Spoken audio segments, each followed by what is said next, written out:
Usando uma fala que o senhor falou, é uma fala que a gente já está acostumado a ouvir sempre, né? Quando nós estamos passeando aqui nos evangelhos, nós nos deparamos com isso. E sempre Deus tem algo quando se trata de uma revelação na palavra, que já falou a gente várias vezes, de diversas formas, já falou ao nosso coração. E esses dias eu ouvi essa fala de uma forma assim bem suave, porém diferente daquilo que a gente está acostumado a ouvir. E eu fiquei indagando com o Senhor, mas Senhor, que essa palavra ela vem nesse formato. Jesus, quando falou com a mulher samaritana, lá em João 4, ele falou exatamente isso: vocês adoram o que não conhecem, pois a salvação ela vem do judeu. Então você tem que entender o princípio de onde vem algo, né? Se Jesus foi judeu, então se Jesus nasceu como um judeu, então, e ele ensinou dentro daquele momento os princípios do reino de Deus, os princípios do céu, sendo um judeu. E quando ele está dialogando com a mulher samaritana, ele vai e fala isso para ela, né? Se vocês adoram o que vocês não conhecem, nós adoramos o que conhecemos, pois a salvação ela vem do judeu. Então tem muito princípio dentro do judaísmo que servem para nossas vidas. Nós não somos judeus, nós não precisamos guardar a lei, nós não precisamos guardar costumes, mas existem princípios, e princípios eles são irrevogáveis. O que nós mudamos são conceitos. Amém, queridos? Conceitos você muda, porque tem conceito, tem preconceito, tem conceito formado, tem conceito imitado, a gente imita o conceito alheio, então tem um monte de coisa. Então o conceito você pode remover todos que você tem, mas princípios não. Os princípios eles são estabelecidos por Deus e você não pode mudar e nem quebrar princípios. As pessoas até quebram princípios, mas não podem fazer isso. Amém, queridos? Então a gente estuda sobre essas coisas, porque se você não estudar, você não pode falar. Porque você fala daquilo que você aprendeu, você fala daquilo que você conhece. E isso torna o seu ensino, isso torna a sua pregação, a sua ministração, algo mais consistente. Algo mais consistente, porque você acaba levando a pessoa que te escuta a um lugar seguro. Você leva a pessoa que te escuta a um lugar onde você já conhece. Você leva essa pessoa a experimentar um ensino consistente que veio de uma experiência de vida, de uma experiência com Deus, não apenas de letras, e não apenas de aquilo que alguém falou, não apenas de um caminho que alguém te ensinou, se ela nunca nem foi lá. Então, é nisso que consiste um ensino fundamentado em princípios e que você gosta de pesquisar, de estudar e de analisar. E isso faz com que a nossa mente ela clareie. Amém, queridos? Ela clareie. A gente cresça nos ensinos do Senhor Jesus. Eles continuam gerando transformação. A palavra do Senhor ela continua transformando pessoas. A palavra do Senhor ela continua salvando vidas. A palavra do Senhor continua curando pessoas. O Espírito Santo continua trabalhando na vida das pessoas, na nossa vida. Depois de 20 anos já caminhando com Jesus, caminhando no Evangelho, eu continuo dependendo dEle, eu continuo aprendendo com Jesus, aprendendo a ter dependência plena do Espírito Santo, saber que nós precisamos dEle para pregar, precisamos dEle para trabalhar, precisamos dEle para viver, precisamos do Espírito Santo para tomar decisões corretas, precisamos do Espírito Santo na nossa vida para não errar. Senão a gente faz quase sempre tudo errado, né? Por quê? Porque falta um direcionamento do céu, falta um direcionamento do Espírito Santo, né? Então ele perguntou para mim: pastor, mas por que tua igreja e tu fala diferente dos outros crentes? Isso é porque eu saí do sistema, irmão. Entendeu? Eu saí do sistema. Eu não sou sistemático e nós não temos que ser igual a ninguém. Jesus fez nós seres humanos únicos, cada um com uma característica, cada um com uma personalidade. Uma coisa nós temos que ter: a mente de Cristo, né? Uma renovação da nossa mente a cada dia, uma disposição. Agora tem pessoas que elas gostam de ser manipuladas, elas gostam de ser e aí elas ficam dentro de um sistema religioso do qual a gente não faz parte, né? E ele ficou assim, né? Mas é dessa forma. Jesus não veio trazer uma religião, ele veio trazer uma comunhão de novo do Pai com o Filho. Amém, queridos? Essa foi a de Jesus. Ele veio trazer comunhão de novo do homem com o seu Criador. Ele veio fazer a ligação outra vez. Apesar da palavra religião, em uma tradução ela significa religar, e religar é você religa aquilo que um dia foi ligado, né? Você Foi ligado, desligou. Então a palavra religião, numa das traduções dela, significa religare, né? Religar. Agora, religar o quê? Né? Então, Jesus, ele veio ligar o homem de volta ao seu Criador, né? Ele veio trazer o homem de volta a uma comunhão. E aí, para por aí, pastor? Não basta eu estar religado de novo com o Criador. Não basta eu estar religado de novo com Jesus com relação à salvação. Porque a única coisa que muitas pessoas só entendem é sobre ser salvo. Eu estou salvo agora porque eu virei crente. Não é isso, queridos. O grande prazer de você ser salvo é você entender que você tem que reestabelecer o seu relacionamento pessoal com o Pai e ter uma vida de acordo com o padrão do céu, ter uma vida de acordo com aquilo que Ele projetou quando Ele fez o homem, e que o pecado ele acabou afastando o homem dele por um período, por um X período da história da humanidade, afastou o homem do propósito eterno de Deus para nossas vidas, porque existe um propósito eterno de Deus para a nossa vida. Amém? Não é uma coisa passageira. O propósito de Deus para o ser humano é um propósito eterno. Houve quedas, haverá quedas, houve falhas, houve afastamento. O homem se afastou desde o Éden, e de lá para cá na história da humanidade o homem ele vem tomando decisões, errando, caindo, falhando, mas o propósito eterno de Deus não muda. O homem tem que vir para Ele outra vez.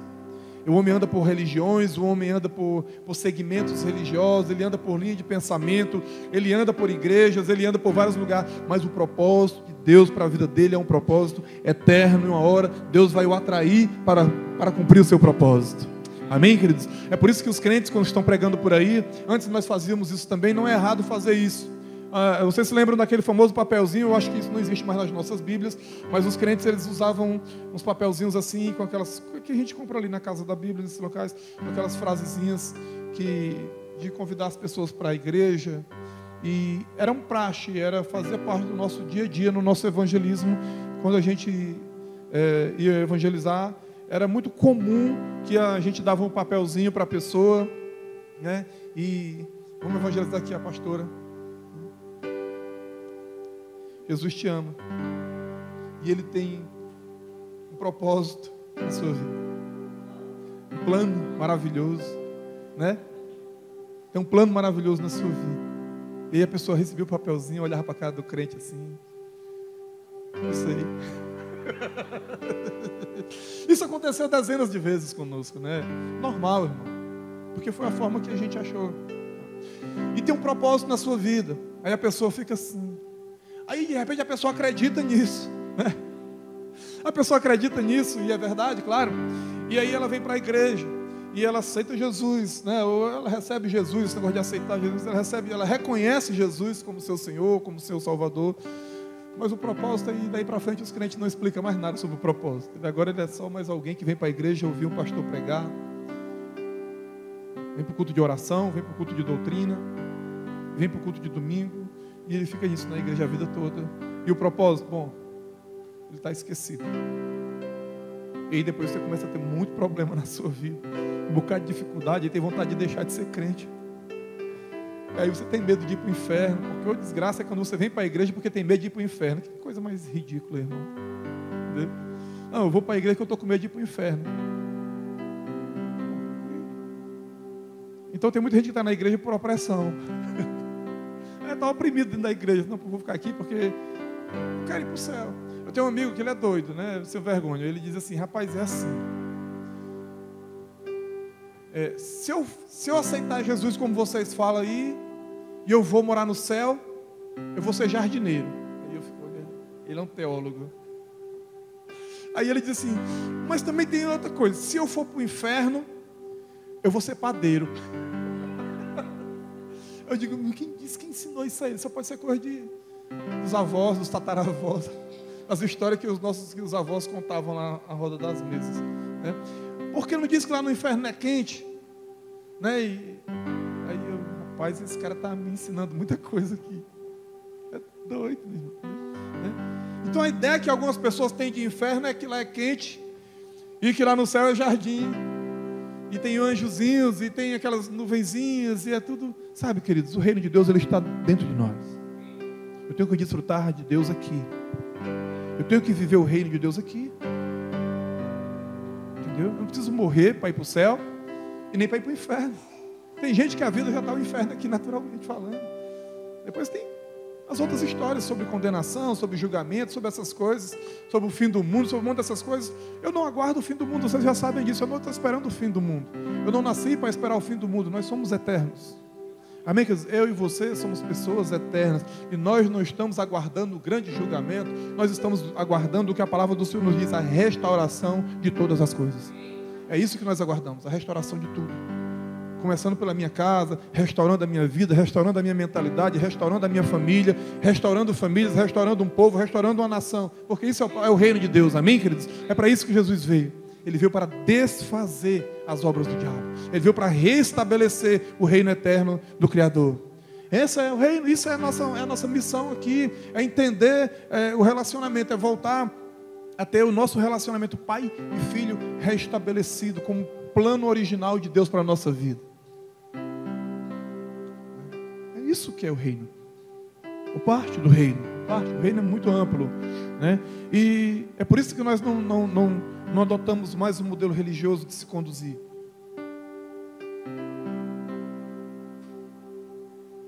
E queremos trazer o reino na forma expressiva para a terra.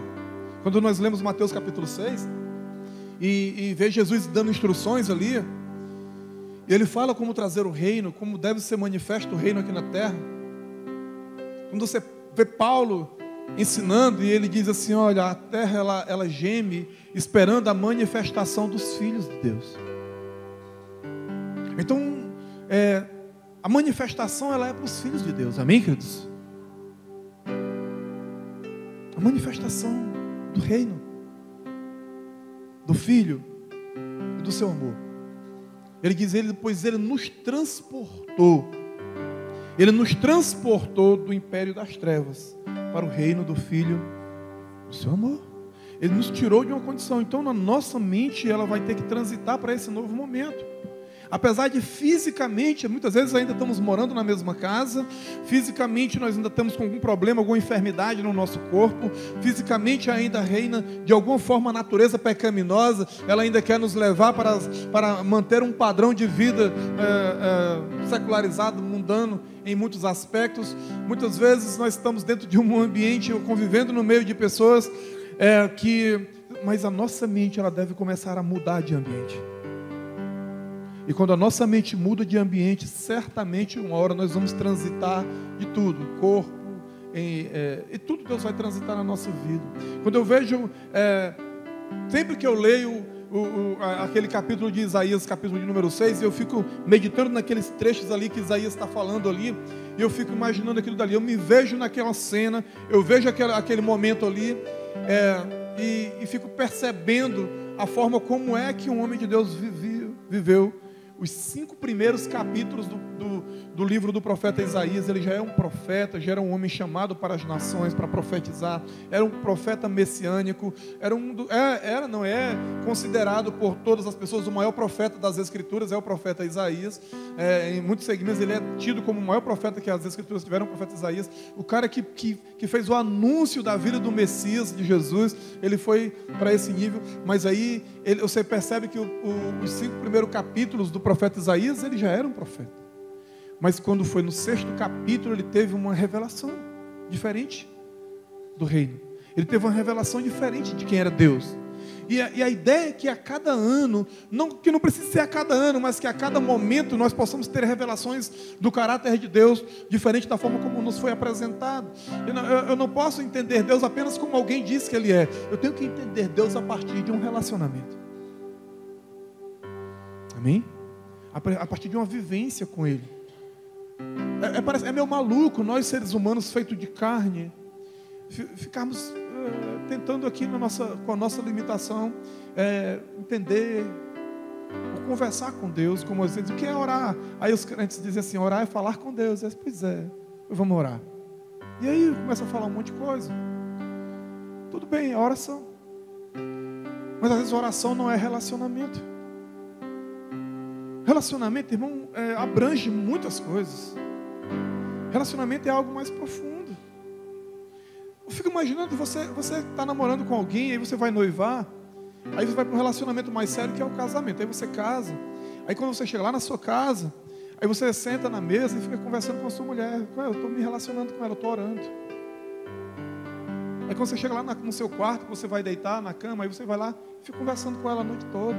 Tá? Tem um bom relacionamento com ela. E depois, pronto, eu estou orando com meu filho, eu estou orando com não sei quem, eu estou orando com a minha família. Irmão, relacionamento envolve muito mais coisas do que falar com alguém. Relacionamento, ele abrange muito mais do que eu pedir alguma coisa a Deus e receber em oração. Relacionamento é maior do que eu interceder por alguém. Relacionamento com Deus é maior do que eu impor as mãos e curar alguém. Relacionamento com Deus é maior do que eu dizer que sou crente, que sou salvo. Relacionamento com Deus é maior do que vir para a igreja. Relacionamento com Deus é maior do que, é mais profundo. É uma dependência. Se você entender de onde você foi tirado, a palavra do Senhor nos diz em Efésios que Ele nos gerou nele. Ele nos gerou nele antes da fundação do mundo. Antes de existir o que existe hoje, você já estava sendo gerado em Cristo, em Deus. Sendo gerado nele. Então você saiu de dentro. É como se olha, se você foste gerados nele, dentro dele, antes da criação do mundo. Então é um relacionamento de entranhas, entranháveis, que envolve mais do que emoção, envolve mais do que muitas coisas, carne, emoção, espírito, alma, envolve muitas coisas. E relacionamento com Ele é profundo, é dependente. E aí, como Ele é um Deus grande e Pai, e nós somos criação e filhos, entender uma linguagem de conversar com Deus em um X modelo estabelecido por uma instituição religiosa ou por um segmento religioso, a forma de eu conversar com esse Deus tem que ser assim, eu tenho que seguir esse padrão, eu tenho que me comportar assim, eu tenho que me vestir assim, eu tenho que fazer assim, eu tenho que fazer 7 isso, 7 aquilo, 4 não sei o quê, porque não, isso não é relacionamento com Deus, queridos. Nada disso está no início das coisas. Quando você começa a ler a Bíblia desde o princípio, e você vai ver que Ele fez o homem, e ele achou massa ter feito o homem. Ele disse assim: foi muito bom, foi show ter feito o homem, foi massa demais ter feito a nós. E a Bíblia fala que ele vinha todos os dias e trocava ideia, passeava no jardim, conversava, passava a mão no ombro e falava sobre a criação. Ele estava ali com uma posição muito elevada. Nós estávamos do lado do nosso Criador e Pai, em um nível muito elevado de presença. Não precisava orar para falar com Ele, era só falar.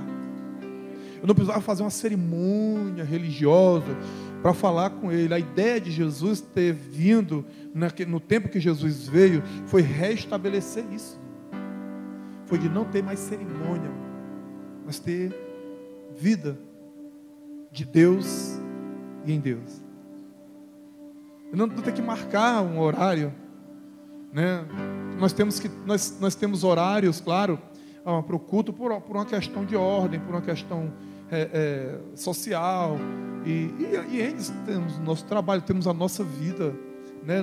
Temos um cotidiano, o nosso lado humano, temos o nosso cotidiano normal. Então temos um horário para chegar na igreja, temos um horário para acabar o louvor. Aqui não tem isso, né? Temos horário para pregar, aqui também não tem esse negócio, né? A gente tem isso aí por uma questão de ordem.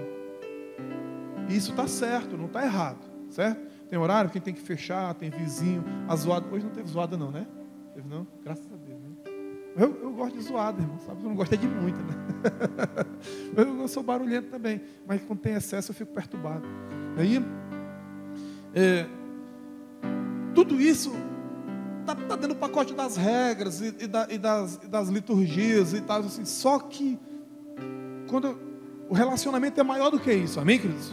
O relacionamento é maior do que nós estarmos aqui, do que você ter chegado aqui 7h30, eu cheguei 8 e pouco, e e ter começado o louvor, e daqui a pouco você tem as ofertas, e daqui a pouco a gente vai para casa. O relacionamento é maior do que isso. Isso aqui é celebração, é reunião, é congregação.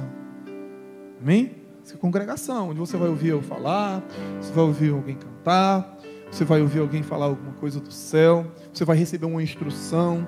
Mas o ideal é que isso aqui seja posto no dia a dia. Nosso relacionamento é maior do que isso aqui. Amém? O nosso relacionamento com o Pai deve ser maior do que isso aqui.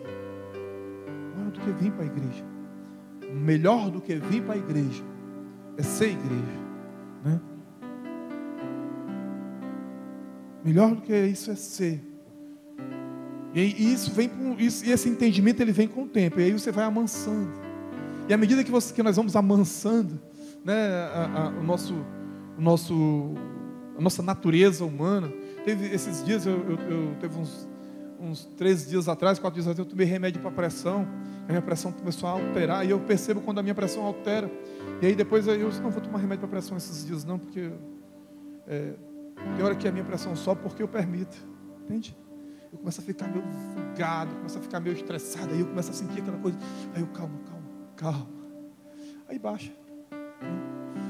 Domínio próprio é o nome disso, isso é um fruto do Espírito Santo. Amém? Muitas das nossas doenças, elas serão curadas, as patologias, as doenças físicas nossas e também das doenças psicossomáticas e muitas outras que tá afetando muitas pessoas nesse nosso tempo aqui, elas serão curadas quando os frutos do Espírito Santo começarem a se tornar algo muito forte na nossa vida. Quando você lê Gálatas capítulo de número 5, né? Você vai ver ali, aí você vai ver aquela galeria de frutos do Espírito Santo. Para dizer que a gente está habituado com eles, vamos abrir lá para a gente ver. Aleluias. Capítulo 5, versículo 16, diz assim: vivei, eu vos afirmo, vivei pelo Espírito, e de forma alguma satisfareis a vontade da carne. Porquanto a carne luta contra o Espírito contra a carne, eles se opõem um ao outro, do modo que não conseguis fazer o que quereis. Contudo, se sois guiados pelo Espírito, já não estáis subjugados pela lei. Ora, as obras da carne são manifestas, elas estão às claras, né? Dá para ver: imoralidade sexual, impureza, libertinagem, idolatrias, feitiçarias, ódio, discórdia, ciúmes, ira, egoísmo, dissensões, facções, invejas, embriaguez, orgias e tudo quanto se pareça com essas perversidades, contra as quais eu vos advirto, como já vos preveni antes: os que as praticam não herdarão o reino de Deus. É horrível isso. Entretanto, o fruto do Espírito é amor, alegria, paz, paciência, benignidade, bondade, fidelidade, mansidão, domínio próprio. Falei agora há pouco. E ele diz: contra essas coisas, contra essas virtudes, contra essas coisas não há lei. O que é isso? Não há lei com relação a essas coisas. Digamos que se a pessoa está aqui, vai passando ali na rua e aí uma pessoa rouba o celular de alguém, existe lei para isso, amém, queridos? Vai ser preso se a polícia pegar. Falei aqui uma coisa bem prática, né? Para isso há lei. Mas para as coisas de cima também, aquilo que vem na hora, todas essas coisas que estão aqui para cima, né? Idolatria, feitiçaria, dissensões, facções, ciúmes, pelejas, brigas, contendas, todas essas confusões que tem para cima também tem lei, dá problema, entendeu? Mas ele diz assim, mas o fruto do Espírito, amor, alegria, paz, paciência, mansidão, domínio próprio, contra essas coisas não há lei. O que ele está querendo dizer com isso? Basicamente é que ninguém vai chamar a polícia para você se você estiver praticando essas coisas. Não há lei para o amor, para quem, porque são virtudes, são coisas boas. Então, apesar de as pessoas até interpretar errado alguns comportamentos, a gente tinha um irmão muito amado nosso, ali quando a gente era aqui a gente congregava aqui no Beira Rio, e esse irmão, quando ele mudou de congregação, ele foi congregar num outro ministério. Aqui a gente entendia, ele era aquele irmão que ele chegava, abraçava e beijava todo mundo, seja homem, seja mulher, seja quem fosse, ele era um amor de pessoa, um cara muito carismático, chegava e abraçava, e para quem já estava no convívio com ele de muitos anos de vida, nunca teve problema, né? Aí um dia ele decidiu então mudar de congregação, foi congregar no outro ministério, e aí ele chegou lá, e aí um dia ele abraçou, ele é aquilo que ele é, amém? Independente do lugar onde ele esteja. Só que ele foi para um lugar que as pessoas não estavam habituadas a esse tipo de relacionamento. E quando ele chegou lá, que ele abraçou um irmão e beijou, aí os irmãos lá, o irmão ali é meio beijoqueiro, abraça homem, beija homem. Horrível, né? Quer dizer, se o pastor ou o irmão sai aqui na igreja só beijando as mulheres, os maridos podem achar que esse pastor está beijando as mulheres da gente. Então esse irmão é um cara muito bom, muito cheio de amor, mas mal interpretado, entende? E aquilo ali, de certa forma, retraiu o irmão, né? De certa forma, o ambiente que ele está, as pessoas não têm o hábito de se tocarem sem malícia, né? De se tocarem sem perversão, ou de um homem beijar na testa de outro homem e achar que isso é viadagem, é coisa dessa natureza. Não. E para essas coisas não há lei, irmão. Amém, queridos?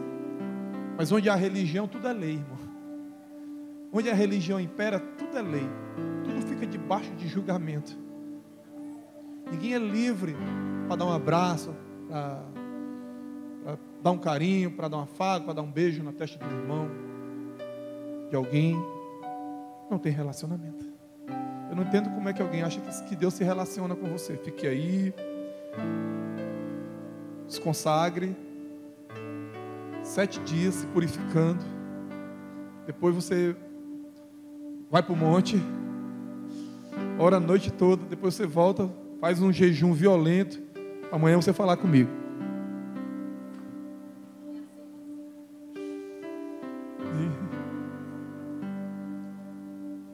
Esse Deus, ele existiu nas Escrituras por um momento, para uma classe da humanidade. Não que ele quisesse que fosse assim. Não que ele quisesse que fosse assim. Deus nunca foi o Deus dos regulamentos. Nunca foi o Deus dos regulamentos. Ele sempre quis relacionamento. Só que um dia o homem bagunçou tanto o meio de campo com relação às coisas de Deus. O homem bagunçou tanta coisa que teve que ser criados os regulamentos. O homem se distanciou tanto da essência, e principalmente aquela parcela da humanidade que foi morar no Egito, que assimilaram uma cultura, assimilaram um modelo pagão, mesmo tendo um grande Deus. Eles passaram muitos anos dentro de uma cultura, e geraram filhos naquela cultura, e nasceram ali, mesmo temendo a esse Deus em alguns aspectos, conhecendo Ele a uma certa distância, que no meio do deserto, quando aquele povo foi chamado para ser livre, eles foram chamados para ser livre, amém, queridos? Eles foram chamados, tirados do Egito, de um lugar de servidão, para ser livres, mas eles estavam tão prisioneiros de si mesmos, eles estavam tão presos dentro de conceitos errados, dentro de uma cultura, dentro de algo que eles assimilaram, que no deserto Deus teve que criar leis para eles, porque eles só iam fazer bagunça dali para frente. Aí foi feita uma lei para eles, que não serviu de muita coisa, não. Né? Não serviu de muita coisa.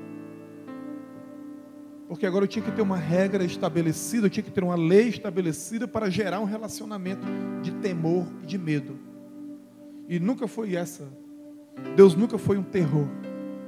Apesar das Escrituras declararem algumas situações em que Deus é quem é, né? Mas Ele é um Deus de amor. Amém, queridos? É um Deus de amor. Por isso que o próprio profeta Isaías, que conhecia Deus dentro desse padrão, ele diz assim, você não precisa abrir, deixa eu vou lá, né? No capítulo de número 6, como eu falei aqui, Desde os 5, do 1 até os 5, ele era profeta. E ele apregoava justamente a justiça.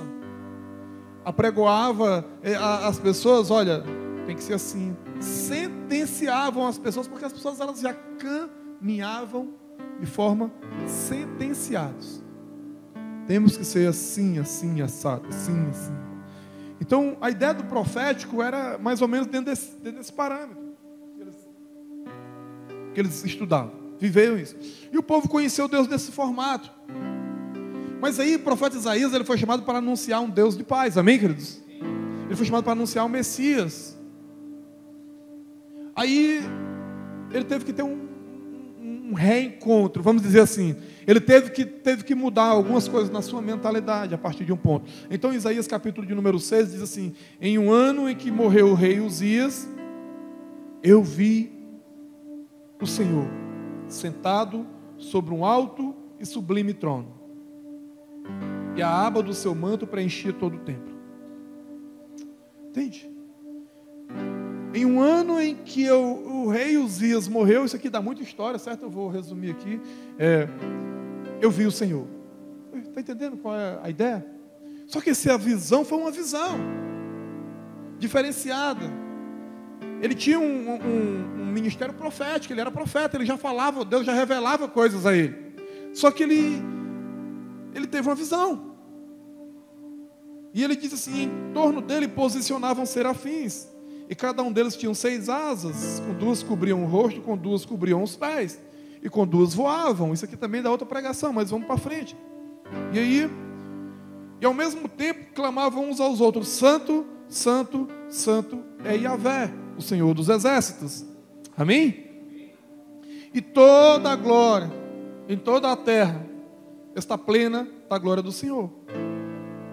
Você imagina, queridos, um negócio desse? Eis que os serafins, eles afirmavam isso: Santo, Santo, Santo é o Senhor, aleluias, o Senhor Yahvé, Deus dos exércitos, e eis que toda a terra está plena da glória do Senhor.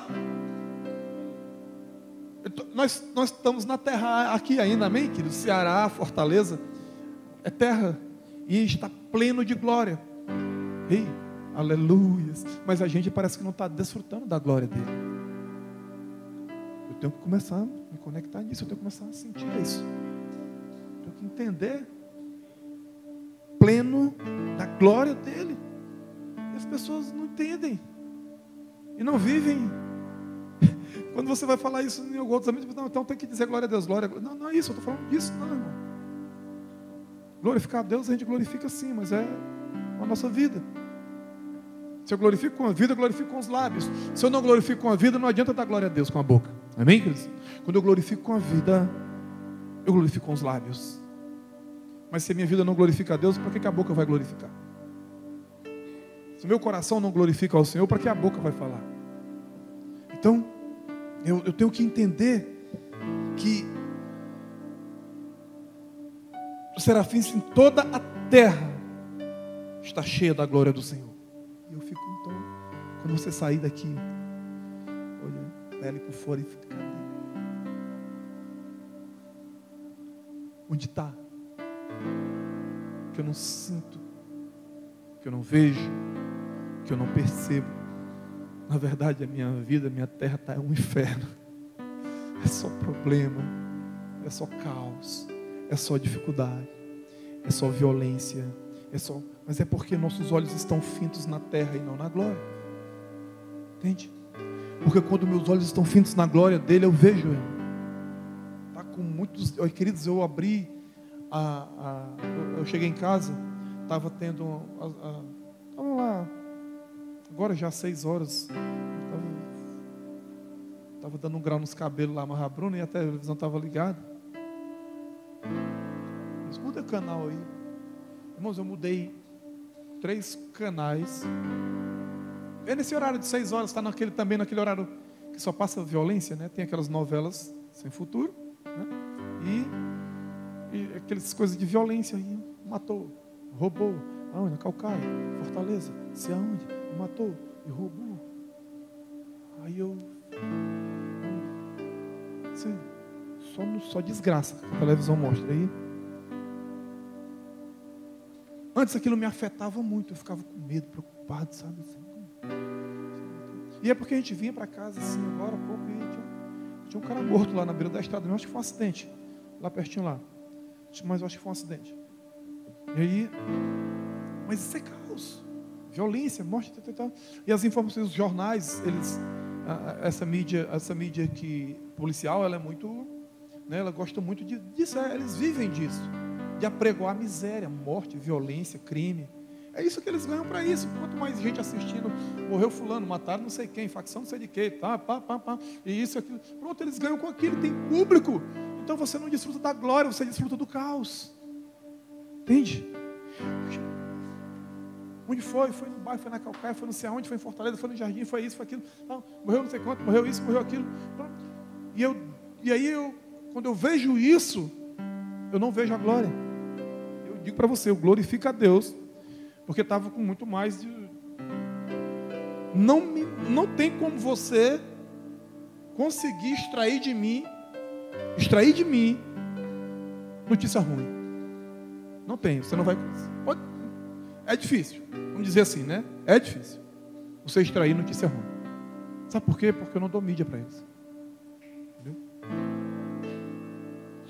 O crime aumentou nos últimos 2 meses? Não sei. Os assaltos começaram a aumentar, de repente... Eu não sei, queridos. Não sei. Não sei. Entendeu? Nem se preocupe. Se você pegar e postar no grupo daqui da igreja, olha, vamos orar porque lá no Vila Velha ou lá no Jardim Navarra estão fazendo isso assim, eu não divulgo. Eu não repasso. Entende? A minha mente, ela vai para cima desse lugar. A minha mente vai para cima desse lugar. E daqui a pouco o lugar onde eu moro não vai ter mais isso. Agora, se eu sou o primeiro a correr para estar olhando, para estar fazendo selfie, para estar publicando isso, para estar espalhando coisa ruim, a terra foi feita para estar plena da glória de Deus. Plena da glória. E não de notícia ruim. Não de doença, não de desgraça. Quanto mais eu falo de doença, mais elas vêm para mim. Mas eu falo de violência, mais ela... Não, porque a sua boca tem poder para mudar as coisas.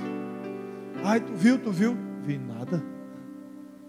Porque quem vê essas coisas não tem tempo para ter visão de Deus, gente. Só tem visão da terra, da carne. Entendeu? Só tem visão de desgraça. E nós temos um mundo espiritual que rege todas as coisas. Entende? Então aquilo que eu alimento é aquilo que eu vivo. Né? É aquilo que eu percebo. Então, entenda quando o salmista, no Salmo 91, ele diz assim: 1000 cairão ao teu, 10.000 à tua, porém tu não serás. É disso que ele está falando, gente. Morreu? Quanto? Caiu 1000? Mataram 1000 ali, vizinha da tua casa, não viu não? Como?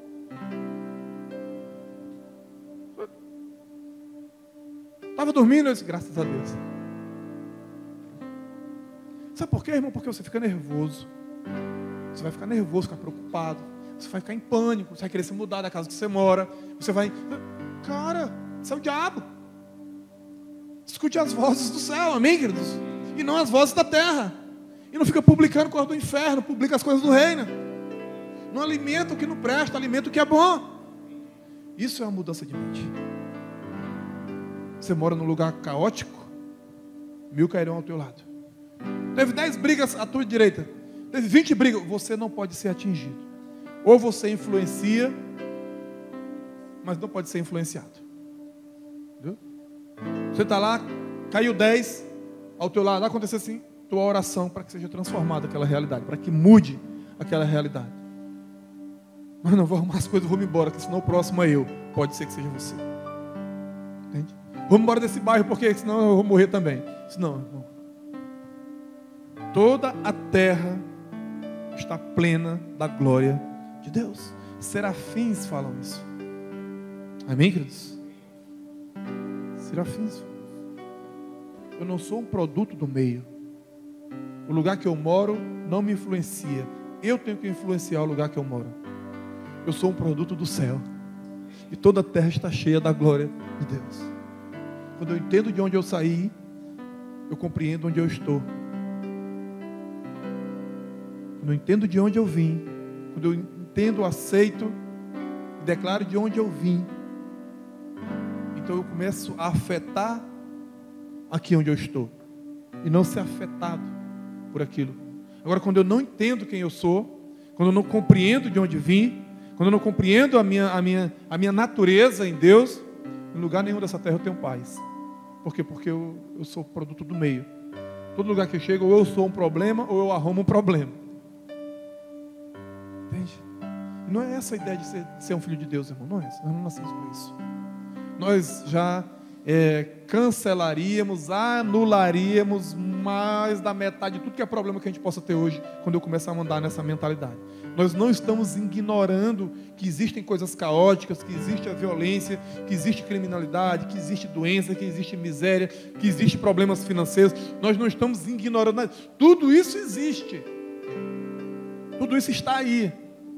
Mas Deus tem te chamado desse lugar. Deus tem chamado. Deus vai nos tirando. E você vai reconhecendo que Ele está te posicionando.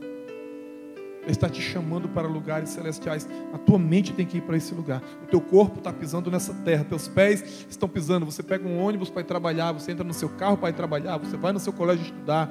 Você vai buscar teu filho na escola. Você vai praticar um esporte. Você vai na praia. Tudo isso, o teu corpo físico, ele deve viver essa realidade que nós estamos na terra. Amém, queridos? Mas a minha mente, ela é governamental. Ela anda acima do nível terreno. Quando eu começo a andar nesse nível, irmão, você vai perceber mudanças extraordinárias na sua família.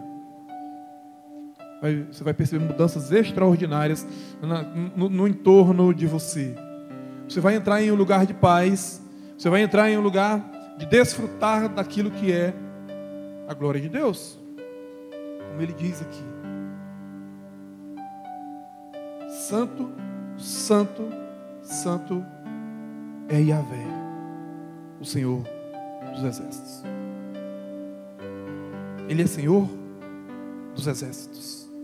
E exércitos, eles vão para a guerra. Amém? É para isso que os guerreiros são levantados, para irem à guerra. E Ele é Senhor deles. Amém, queridos? Nós temos que ir para esses lugares. Entende? Se você tiver que ser um guerreiro, mas é um guerreiro do Senhor. Entende? Você é um guerreiro dele. Porque quando um exército tem um Senhor como seu Senhor, a vitória é garantida. A vitória é garantida. E ao som das suas vozes, os batentes das portas tremeram, e o templo ficou repleto da sua glória. E eu bradei, ai de mim. Estou perdido. Porquanto eu sou um homem. Presta atenção, produto do meio. Presta atenção, queridos. Quando você reconhece que você ainda é um produto do meio. O que é o produto do meio? Você está influenciado por o local que você está. Presta atenção no que ele disse aqui. E olha que ele era um profeta. Certo? Ele diz assim: ai de mim, estou perdido. Porquanto eu sou um homem de lábios impuros. E vivo no meio de um povo de lábios impuros. Era uma bela justificativa, entende? Eu estou no meio de pessoas que só falam besteira o tempo todo, que só falam miséria o tempo todo, que só falam de desgraça o tempo todo, que só falam porcaria o tempo todo. Eu estou no meio deles, então eu sou do mesmo jeito. Era isso que ele estava dizendo: eu sou um homem de lábios impuros, pois habito no meio de um povo de impuros lábios. Mas veio o Senhor, amém? Os meus olhos agora viram, já não foi os lábios, agora foram os olhos. Os meus olhos contemplaram o Rei, o Senhor dos exércitos. Imediatamente um dos serafins voou até onde eu estava, trazendo uma brasa viva que havia tirado do altar. E com ela ele tocou a minha boca e declarou-me: vê, isto tocou os teus lábios, e a tua culpa será removida e o teu pecado será perdoado. Amém, queridos? Isso aqui é o máximo, queridos. Entende? Ele reconhece. Quando eu reconheço, a culpa é removida e o pecado é. Quando eu escondo, eu fico ferrado. Entende? Que temos um segredinho. Os segredos da mesa. Entendeu? Está aqui uma das ferramentas da mesa é isso. Entendeu? Eu abro o meu coração. Eu entrego. Eu me rendo. Eu jogo a toalha. Entendeu? Eu dou a batidinha, né? O cara tá lá e fechou e finalizou e o cara, se o cara não bater, tu quebra ele todinho. Mas se ele bater, ele jogou a toalha, ele perdeu a luta. Amém, queridos? Que alguém se rendeu, pronto, tem um vencedor. Amém, queridos? Então, é assim que eu faço com o pecado que habita em mim. Eu bato para o Senhor dizendo assim, eu me rendo, eu me entrego. Amém, queridos? Teu pecado é perdoado, tua culpa é removida. Você vai desfrutar de um novo tempo na sua vida. Você vai desfrutar de um novo tempo. Agora, quando eu resisto, aí acontecem muitas coisas, como o Paulo falou. Quando ouvides a voz do Senhor teu Deus, não endureçais o vosso. Então ele disse assim, eu sou um homem de lábios impuros. Eu estou contaminado pela garra. E o Senhor tocou a boca dele. Amém, queridos? O Senhor tocou a boca dele. Ele declarou que os seus lábios eram impuros. Mas às vezes tem pessoas que as mãos são impuras, que os olhos são impuros, que o coração é impuro. Então eu vou declarando isso para o Senhor. Senhor, meu coração é impuro. Eu quero transformar ele. Os meus olhos são impuros, Senhor, eu quero renová-los. Eu quero trazer vida aos meus olhos. As minhas mãos, elas são impuras. Eu quero as minhas mãos limpas. Né? No caso de Isaías, o problema dele foi claríssimo. Ele disse, olha, os meus lábios são impuros e eu sou o fruto do meio. Eu acabei me contaminando com a galera que eu estou envolvido. Né? Sua culpa foi removida. Seu pecado está perdoado. Amém, queridos? E o novo tempo, ele começa a vir sobre a nossa vida quando nós entendemos isso. São lugares. Agora, eu quero que você perceba o contexto em que isso aconteceu. Porque tudo tem que ter um contexto. No caso do profeta Isaías, diz que o profeta Isaías, a família dele já era uma família real. Era uma família da realeza. Ele fazia parte da família do rei. Então ele como um profeta, tinha todas as regalias que alguém que faz parte da realeza tinha. Ele desfrutava da mesa do rei, da provisão do rei, do sustento do palácio. Ele era um profeta bem remunerado, poderia se dizer assim. Ele era um profeta que estava na boa. Queridos, existem alguns riscos nisso, entende? Existem alguns riscos.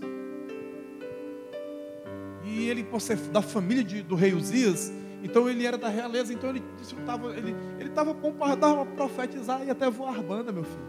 Não tinha problema financeiro, não tinha escassez, não tinha nada. Mas o trecho começa falando assim: no ano em que faleceu o rei Uzias, eu vi o Senhor. Amém, queridos? O que eu aprendo nesse primeiro trecho aqui? Já falamos sobre isso em alguns momentos na nossa caminhada, a gente aprendeu sobre isso faz muito tempo atrás. Mas foi uma coisa até que eu falei naquele dia lá do aniversário, que a gente estava lá, né? Chega um dia que Deus tira a tua fonte de provisão, aquilo em que você se apoia. No reino é diferente, não precisa matar, você abre mão. Entende? Quando você abre mão de uma coisa por coisa melhor. Abre mão de pecado, abre mão de um costume, abre mão de um hábito, abre mão de uma coisa. Então, mas nesse dia aqui, ele disse, olha, no dia em que morreu o meu sustento, aquele que me sustentava, aquele que me bancava, aquele que eu me amparava, aí agora eu fui depender do Senhor. Amém, queridos? Aí comecei a ter visões celestiais, porque até então eu só via o palácio, só via o alimento do palácio, o recurso financeiro que o palácio me mantia, mas Deus estava chamando ele para algo mais profundo. Amém, queridos? Deus estava chamando o profeta Isaías para um nível de relacionamento, de dependência única e exclusiva dele, não porque ele é filho do rei, não porque ele é filho de pastor, não porque ele é filho de gente rico, não, Deus vai chamar você para um negócio com ele, nem que para isso ele tenha que tirar coisas de você, e ele vai te chamar, ele vai tirar alguém, ele tira, se você não renuncia, ele vai lá e tira, aqui no caso ele levou logo foi o rei, né? Levou logo foi o rei. E Deus tem coisas com pessoas assim. Tem coisas que você precisa entregar, renunciar, abrir mão, deixar de amar mais isso do que a Deus. Nós amamos às vezes um fulano, um cicrano, um filho, uma filha, ou não sei quem, um emprego, ou sei lá mais o que. Tudo isso toma muito lugar de Deus. Uma hora Ele vai tirar e pode Ele tirar da forma mais drástica possível. É por isso que a melhor coisa que você tem, sabe o que é? Um trem. Abre mão desse trem por um negócio mais profundo com Ele. Amém, queridos? Eu tenho que começar a entender isso. No ano em que morreu o rei Uzias, o Eterno, eu tive uma visão do Senhor.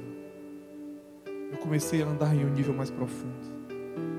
Eu comecei a experimentar coisas que eu não tinha. Eu experimentei da mesa de rei, mas Deus queria que eu fosse para algo muito. Eu fui para um rei dos reis agora, amém, queridos? Ele saiu de um rei, ele foi para isso e disse: olha, e ao som de suas vozes batentes, portas tremeram, o templo ficou repleto de fumaça. Imediatamente um dos serafins voou e trouxe a brasa que tocou na sua boca. E em seguida, no versículo 8, ele diz assim: a voz do Eterno que me chamava. Porque quando você rompe, aí você entende o chamado dele. Às vezes eu posso pregar aqui 10 anos para você, você nunca vai fazer nada. Mas quando ele arranca de você o que precisa ser arrancado, ou quando você entrega o que precisa ser entregue, você vai escutar a voz dele de forma muito clara. E aí diz assim, ele ouvia a voz do Eterno que me chamava: ei, a quem eu hei de enviar? Quem irá por nós? E ao que prontamente eu respondi: eis-me aqui, envia-me a mim. Você sabe que essa resposta do profeta, ele assim, ao que prontamente eu respondi. Quando você renuncia, quando você abre mão, você rapidamente começa a dar respostas ao céu. Você começa a dar as respostas que o céu tanto está esperando de você. Você começa a produzir da forma como você nunca produziu antes. Você começa a ir a lugares que você nunca foi antes. Você começa a experimentar coisas que você nunca experimentou. Por quê? Porque agora os céus se revelaram a você. E você dá uma resposta mais rápida. Porque ele diz assim: então eu prontamente respondi: eis-me que eu estou aqui. Você não tem mais medo, você vai mesmo.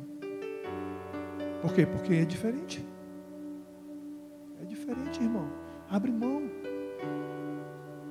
Senão ele vem e tira. Ele vem e tira. Por quê? Porque eu falei desde o começo, o propósito dele é eterno. Entende? Você se esconde, você desvia, você cai, você se afasta, você desanima, quer desistir, muda de igreja, faz não sei o quê, mas o propósito dele é eterno. E ele vai te pegar. Aleluia. Ele vai te pegar. Aleluia. A quem eu irei? Vai, você mesmo. E ele prontamente: eu estou aqui. Pode me enviar. Amém?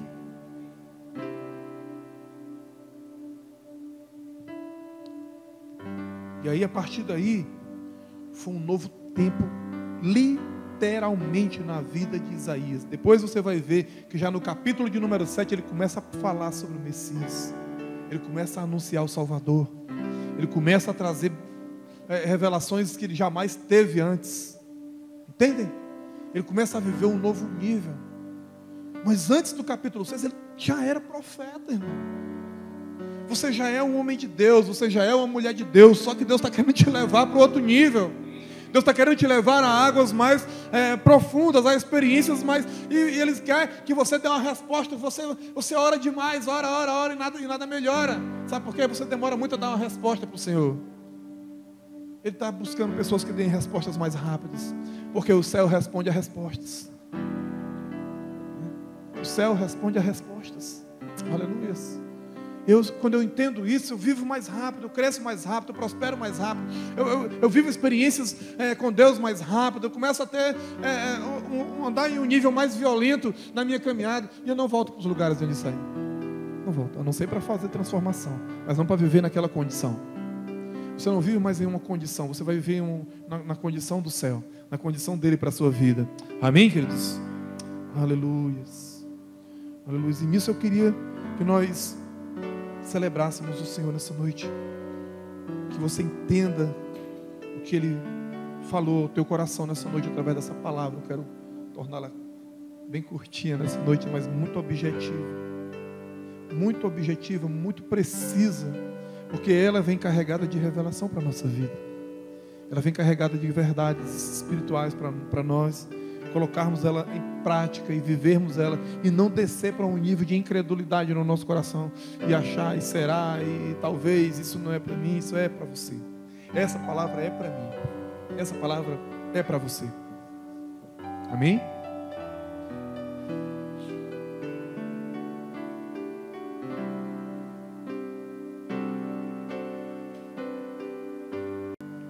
Que rompe, que vem para romper em nós. Ela vem para romper em nós, para nos levar para esse lugar. Se for o caso, como o profeta fez, olha, eu sou um cara que tem áreas de impurezas que precisam ser tratadas, precisam ser purificadas.